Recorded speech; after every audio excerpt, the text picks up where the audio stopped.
Joka kevät Helsingissä on muutama päivä, jolloin kaupunki muuttuu hieman toisenlaiseksi. Riittää, että poikkeaa tutulta reitiltä ja yhtäkkiä ympärillä on kukkivia kirsikkapuita. Paikka, jossa aika tuntuu hidastuvan. Mereltä puhaltava tuuli on yhä viileä, mutta ei enää kylmä. Ja eräänä aamuna ilma muuttuu. Siihen ilmestyy jotain lähes huomaamatonta. Lupaus. Ja silloin ihmiset alkavat saapua Roihuvuoreen. Joku istuu nurmikolle ja levittää viltin. Joku katsoo hiljaa ylöspäin, kukkiviin latvoihin.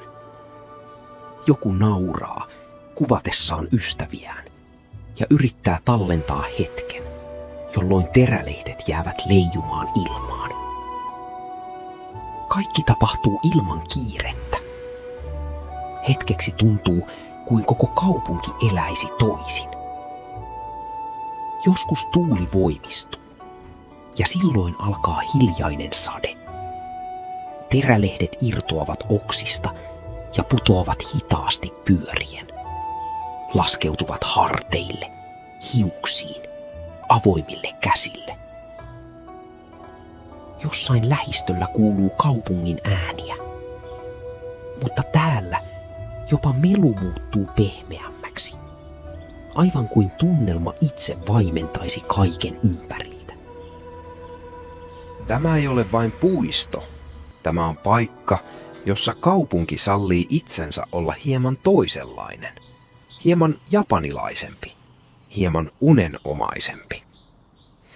Viikon kuluttua terälehdet ovat pudonneet. Tuuli vie ne mukanaan. Ja silloin saapuu tunne, jota on vaikea selittää.